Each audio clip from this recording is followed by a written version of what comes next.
Picture this. Your phone buzzes at 3 a.m., that dreaded emergency notification. Your heart races as you read news that could destroy everything you've built. We've all had that moment of panic, right? But here's the thing. What if I told you that this very moment could become your greatest leadership triumph? Let's get real for a second. You know Napoleon Bonaparte? The guy was obsessed with planning every tiny detail of his battles. Yet he knew something fascinating. No plan survives first contact with reality.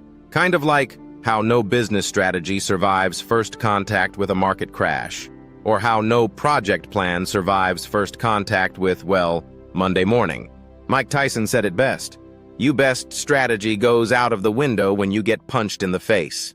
If you want to learn more about leadership tips, comment, crisis. Here's a mind-bending truth that changed my perspective on leadership. The best leaders spend less time checking off tasks and more time asking, why are we even doing this? Take Howard Schultz at Starbucks during the 2008 financial crisis.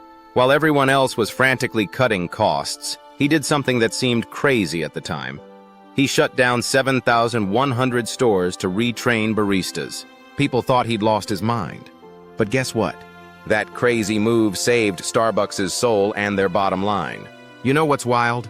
Sometimes the rulebook needs to go out the window. Remember those 33 miners trapped underground in Chile? The rescue team didn't flip through some standard operating manual. They got creative, called NASA, yes, actual rocket scientists, and wrote their own rules. Because sometimes that's what survival demands. Here's a secret that most leadership books won't tell you. You don't need permission to lead.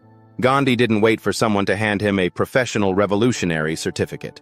Neither did Mandela. They saw what needed to change and stepped up. It's like what Ed Catmull did at Pixar. He created this amazing environment where an intern could tell the director their movie idea needed work. Imagine that kind of courage. Now let me share something that blew my mind about modern leadership. It's like being a DJ at 3 different parties simultaneously. You're dropping beats at the front, setting that vision, mixing in the middle, getting everyone to vibe together, and exciting the crowd from the back, letting others take the spotlight. Sounds impossible? Well, Jeff Bezos, Satya Nadella, and Richard Branson would disagree. Here's the plot twist that changes everything. Crisis isn't your enemy. It's your secret weapon. When Hurricane Katrina hit New Orleans, watch what Zatarain's did. Instead of shutting down, they completely reinvented their operation to serve displaced communities. They didn't just survive, they became local heroes and came out stronger. So here's my challenge to you. Next time your phone buzzes with that 3 a.m. emergency, take a deep breath. Remember that every crisis carries the seeds of opportunity. The question isn't whether you'll weather the storm, it's how you'll choose to dance in the rain.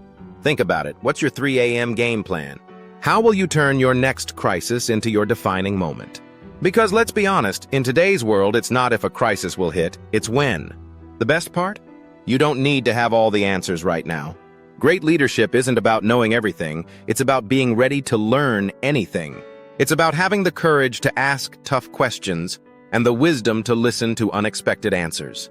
Remember, leadership isn't some fancy title on your business card.